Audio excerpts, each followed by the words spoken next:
In 2015, a government commission review told the truth no one wanted to hear.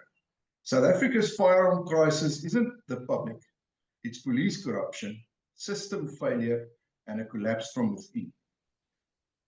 I'm Riaan, and I'm talking to Damian Enslin, South African Gun Owners Association, SAGA. Jonathan, good afternoon. Welcome once again. Hi, Riaan. Thanks for your invitation again. Nice to be on the channel again. This, I don't know if I should use the word evil, but it keeps on popping up in my mind after taking a peek at the amendment changes that they've been doing in secret that has now been leaked. I almost get the impression they're trying to rewrite the whole thing for very nefarious purposes. I saw yesterday Riaan Cameron at a post on his Facebook page about this, where he referred to the Civilian Secretariat for Police Service, who together with Wits School of Governance in 2015, they found they published an official firearms review that said that South Africa's firearm problem does not, after all, lie with law-abiding citizens, but with the South African Police Service's corruption, administrative collapse, and data failure. What do you think about that? Yeah, absolutely, Riaan. So I don't think it's a secret anymore that we have a police system that's collapsing. I mean, every single person in South Africa understands that they can't rely on the police anymore. So yeah, a lot of money was spent on the Bitz Report, and when the 2021 bill was released in May 2021, everyone was aware of the Bitz Report, but no one had access to it. And for instance, Jonathan Deal, SAPS, and he was quite integral in using the POPIA Act to obtain that Bitz Report, because it wasn't freely available. We were aware of it. Many of the organizations were aware of it, but we didn't have sight of it until obviously he forced government to release it. Obviously, many other organizations were also putting pressure on the government to release that report at the time. But in essence, 100%. A lot of money was spent on looking into the effect of the Firearms Control Act of 2000, because there's been a lot of other organizations, not going to mention names, who were adamant at one stage that a result of the Firearms Control Act of 2000, it reduced crime and had significance in fighting and combating crime by the control of the firearms, which we all know is always absolute garbage. You know, you and I as law-abiding citizens are the only ones that are going to follow the law and follow whatever is required in terms of the Firearms Control Act. But at least there was now an independent, or let's just call them a government-sanctioned report that fully investigated the Act itself and the implication of the Act and the ability of the Act to combat crime. And of course, as you mentioned, their views actually were the Act had, I think, less than 5% effect on crime, the Act itself, less than 5%. And that I'm just paraphrasing what they said, but what actually was required was effective policing, you know, the effective policing and you know, detective work, proper detective work, which is completely outside of the Firearms Control Act itself. Again, the Firearms Control Act is controlling law-abiding civilians, not the criminals out there. And the only way you can combat crime is effective policing. But of course, part of the problem is the inherent and the volumes and the amount of corruption within the police, which has been identified actually before by the former Civilian Secretariat for Police, who did a very in-depth report, General Irrationality, and I can share that report with you as well. Also spent a lot of time investigating CFR and the corruption and within CFR, and they brought to light the corruption within CFR and the levels of corruption within the police when it comes to firearms and the sourcing of legal firearms. So I think you and I and the general public at large is well aware that criminals do not follow law, that only you and I would follow law, and therefore you can have a 1,000-page Firearms Control Act of 2000 with its multiple amendments, and that's going to have no significant effect on combating crime at all. So again, the new amendments that have come through, the leaked draft amendments that have come through, even if we're not going to go there, we're going to ensure that it never happens. But even if those amendments were brought to fruition and amended the act, it would have no effect on combating crime in South Africa. So it's ludicrous to think that more legislation and more pages or more amendments would actually solve crime in South Africa. It's government and effective policing, it's proper crime intelligence, proper special units with regards to legal and lawful firearms, tackling the source of firearms, cross-border. It's all those things put together, and government is not serious about crime. They'll come after the soft targets, which are you and I, Riaan.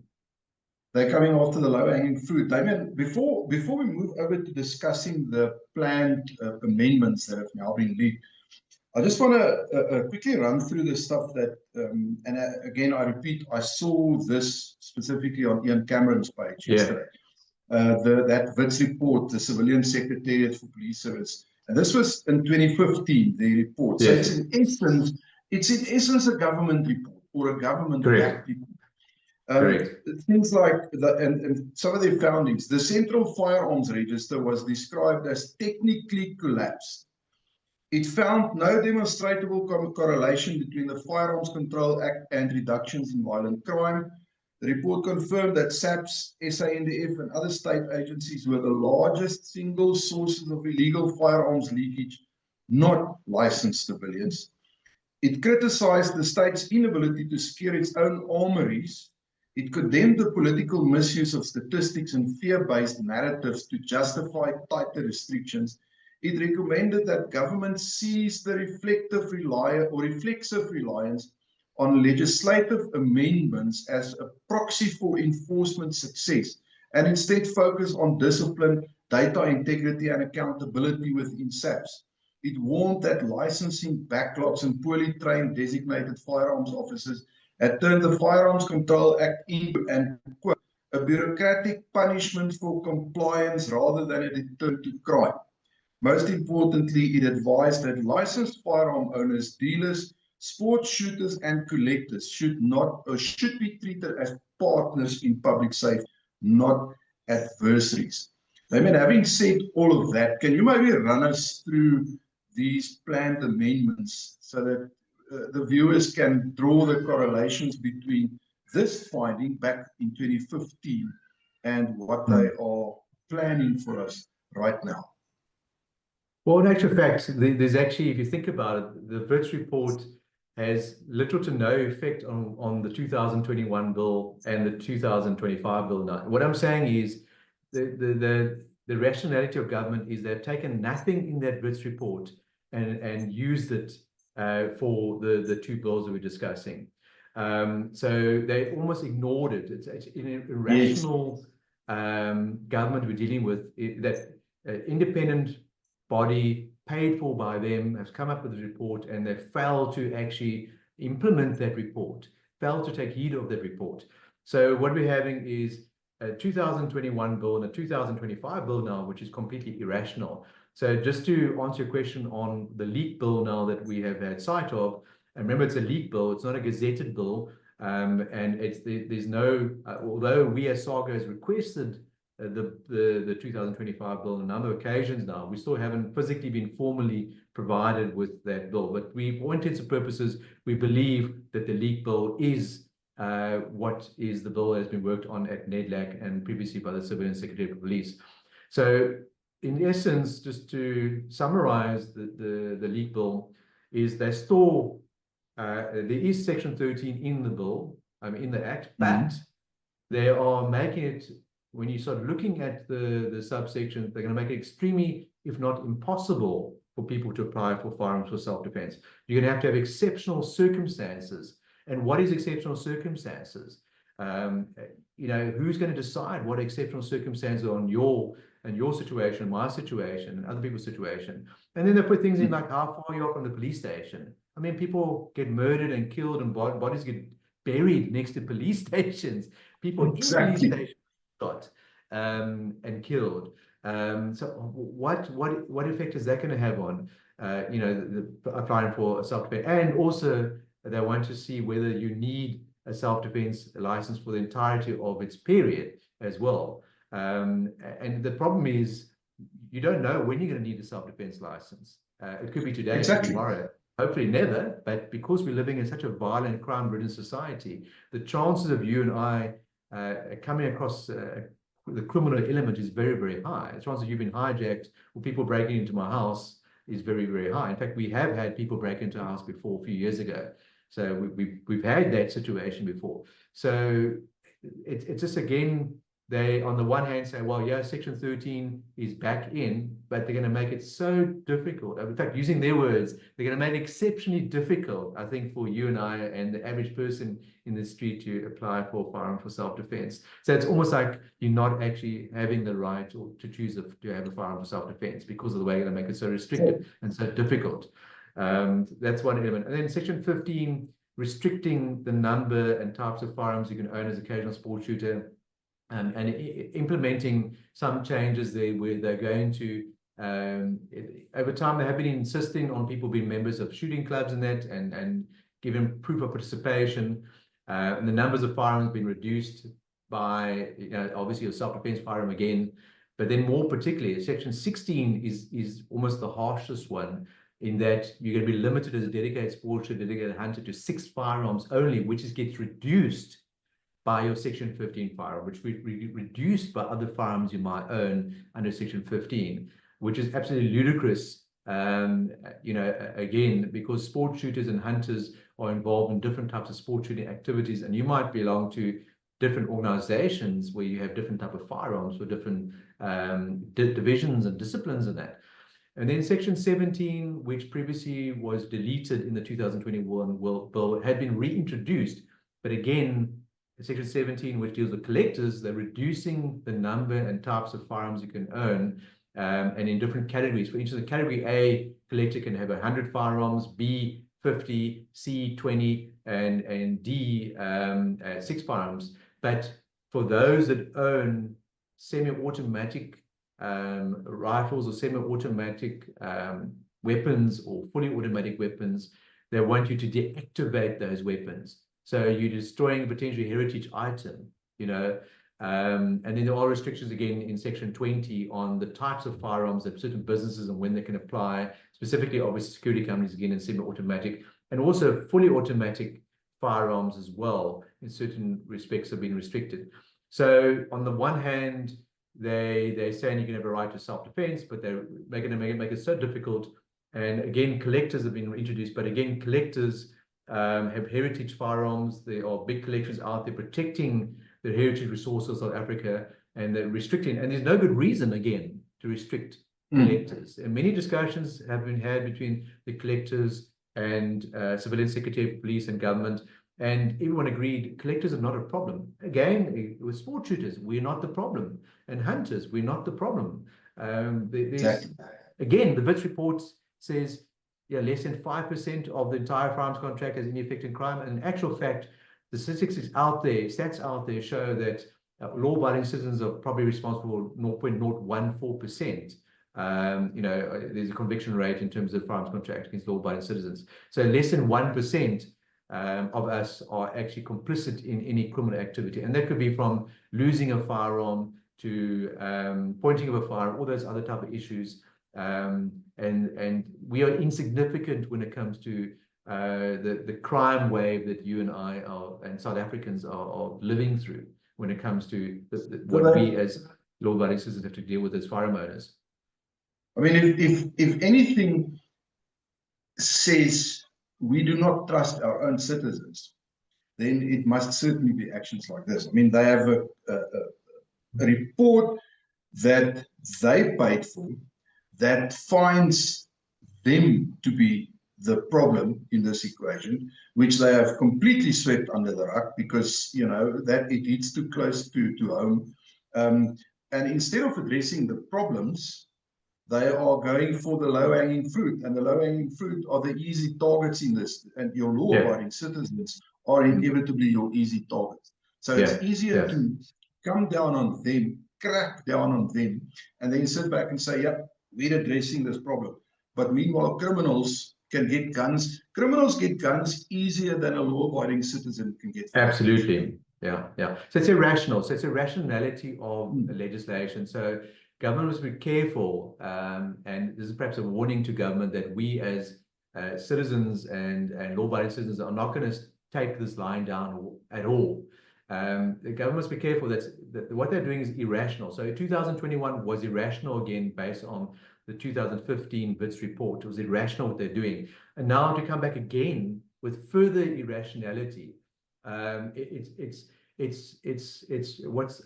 just shows that government ignores, well, we know they ignore, and unfortunately we know they ignore every single report out there, every single commission out there, Zono Commission, the next commission, they ignore all of that, and they carry on in an irrational manner rather than actually saying, let's implement this. I mean, if they had started implementing what the Bitz report had said in 2015, we might have been in a better place today.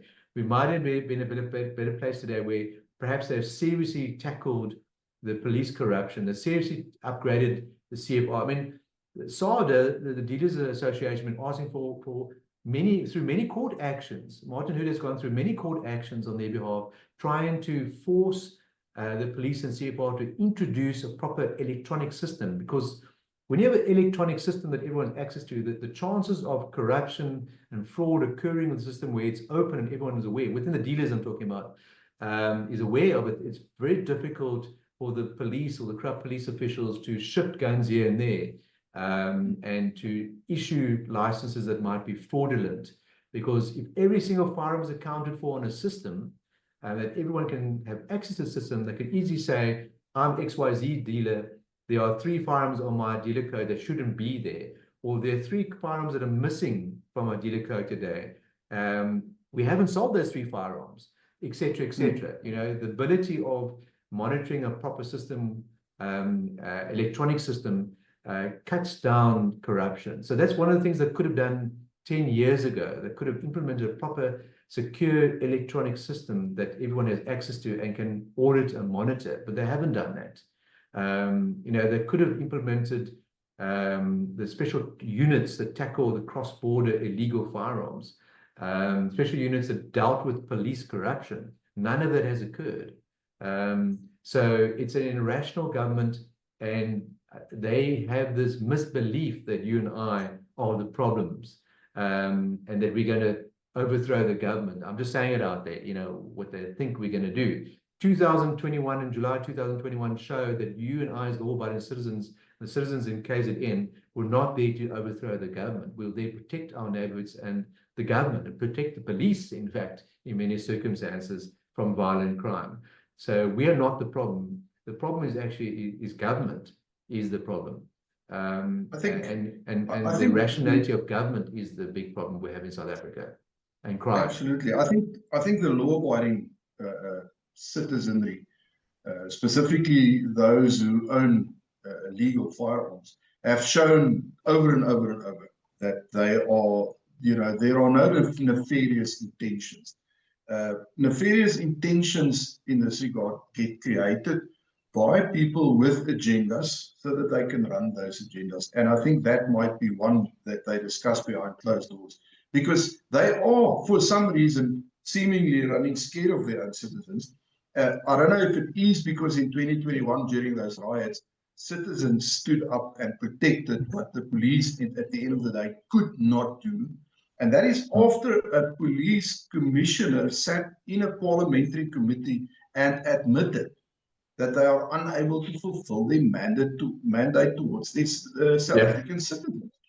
And notwithstanding all of that, notwithstanding the fact that the government they've got all the answers in that 2015 report, but instead of addressing them and sorting them and fixing them, they just sat back and did absolutely nothing. And crime just kept on spiraling out of control. And they just keep saying, yeah, it's these guys. It's these guys. Yeah. So we're going to know it. And there's a segment in society who seems to agree with that, which, you know, it's an uninformed opinion. And I do think it's well, there's an agenda. They are driving. That suits their purpose. Yeah. So how do we fight this? Yeah. Riaan, another irrational thing that just I didn't mention in the beginning about this leaked bill is the ballistic sampling has come to the fore again. So again, the government seems to be totally fixated on ballistically sampling every single firearm in South Africa. Okay, again, within law-abiding citizens. This is the thing, again, within our guns. They're not going out there and knocking on Mr. Criminal's door and say, look, we need to check your gun, because they can't do that. And it's a waste of time and effort. I was in Parliament, I think it was 2015, when this ballistic sampling thing was discussed with the 2015 bill.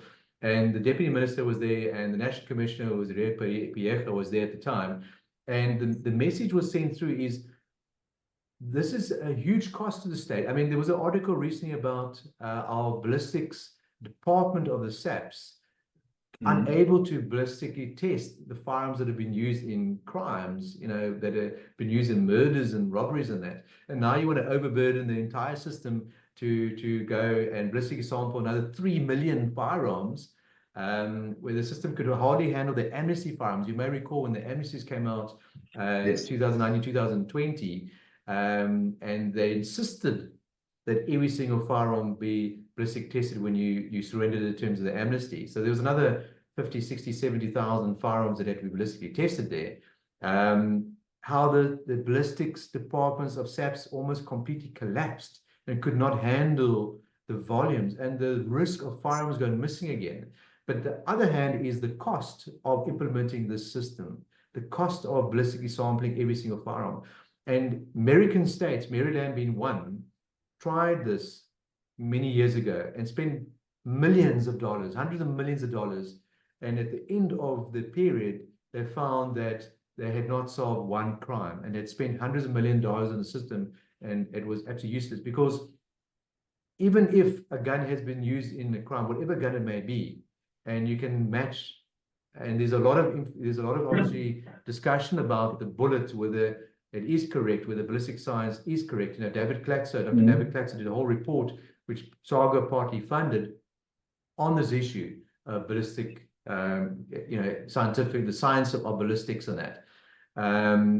The thing is, even if you can match a bullet to a particular firearm, that doesn't solve the crime. You still got to prove that someone pulled the trigger. You still have witnesses. You still need evidence that someone was at the scene of the crime. So it's a circumstantial thing at best, and it's not ever going to prove that Mr. Joe Bloggs committed a crime.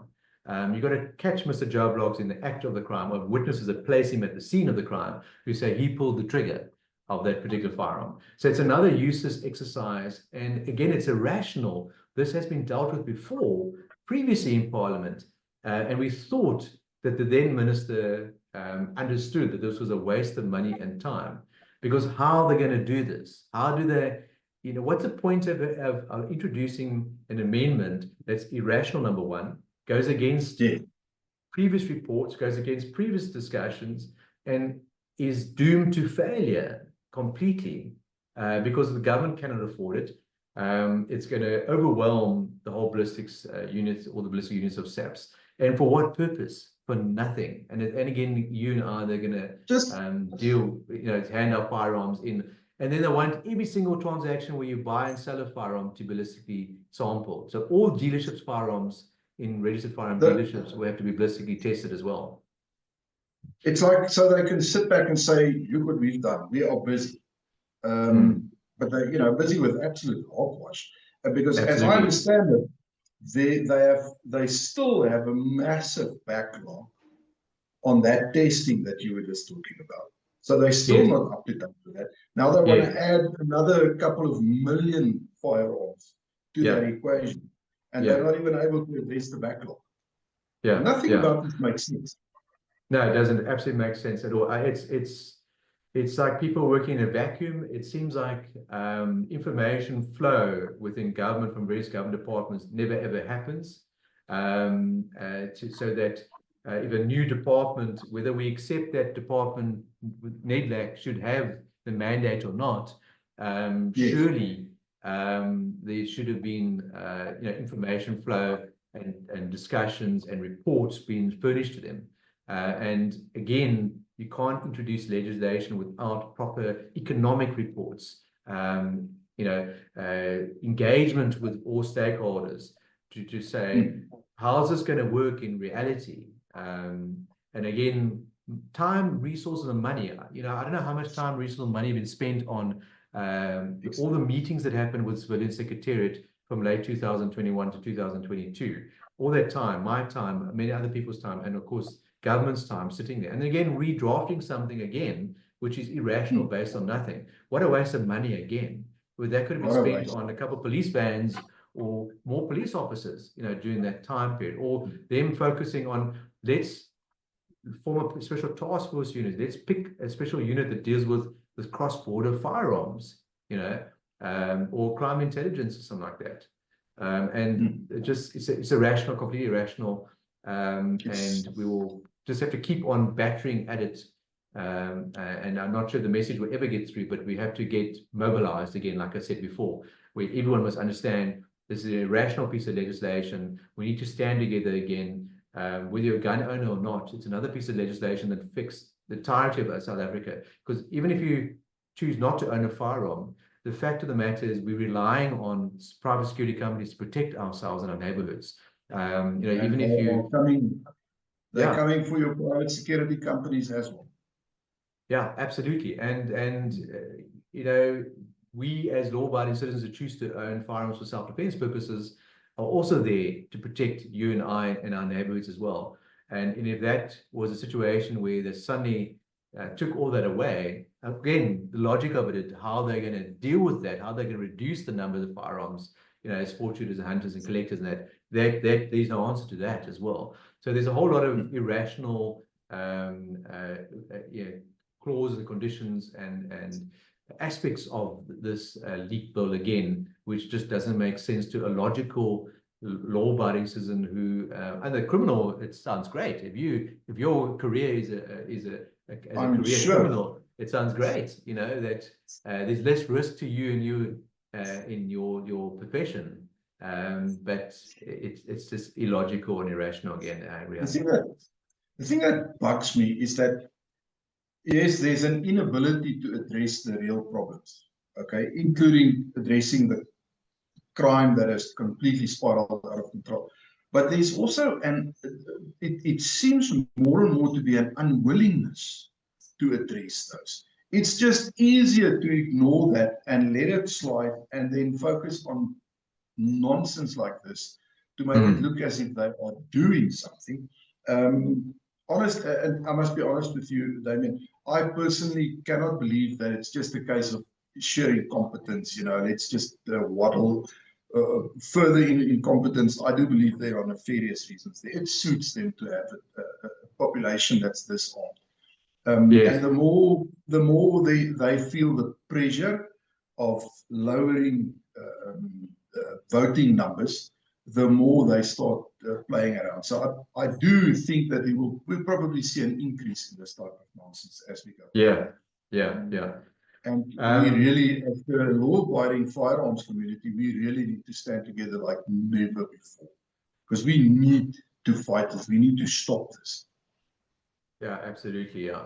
So again, I think we're slightly fortunate this time that the bill has been leaked, although 2018 we also had a leaked bill as well, in that we are able to mobilize, and I think we're all united. And I think post 2021, the July riots, those who were naive to think that SAPS could help you now realize that SAPS and the SADF cannot come to your assistance, and now realize that you need private gun owners out there, law-abiding citizens like you and me. You need us. Even if you say, I'm never going to own a firearm, you need those of us who choose to own firearms out there protecting our neighborhoods and protecting everyone else in the neighborhood. Because we are law-abiding, we do follow the law, we do jump through all the hoops to obtain our competence and licenses and get the safekeeping, get the training and knowledge how to use firearms and when to use firearms.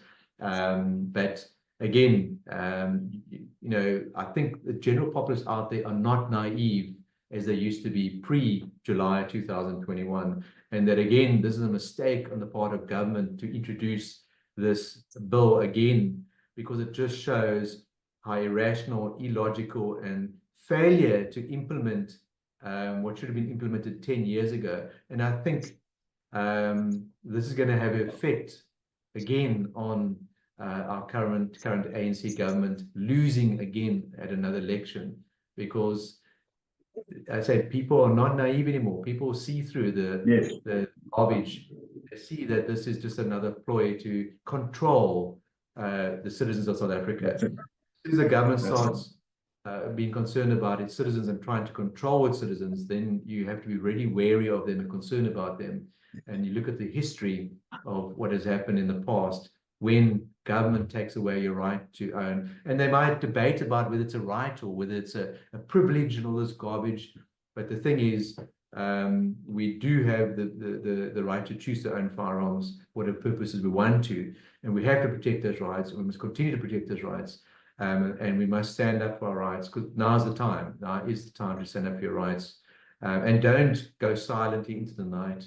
And stand with us, with SAGA or any other organization that you feel appropriate, and get involved and get the community involved, because that is what changes government's perception, is when people stand up, like we stood up in May 2021. We're all united against that bill. We need to be united again to understand this is what's going to happen with Section 13. It's going to be exceptionally impossible to obtain a firearm license in the future for self-defense if this bill does get enacted at some point in the future and promulgated. Well,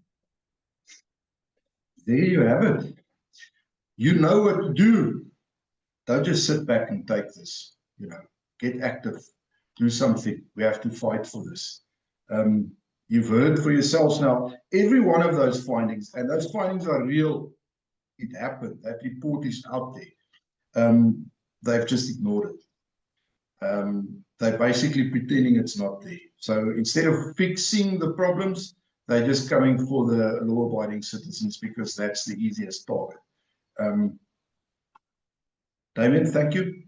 Pleasure. I appreciate your time, your inputs, and we also appreciate the hard work you guys do. For the viewers, do the regulars, you know the story. Like the video, subscribe to the channel, smash that bell icon for us so that you can get notifications of all our new videos. And if you're interested in any of the loan operator training courses, link in the description. Check it out. We look forward to meeting you on a range one of these days. Damian, that's it for me. Thank you so much. Enjoy the rest of the afternoon. Thank you. All the best.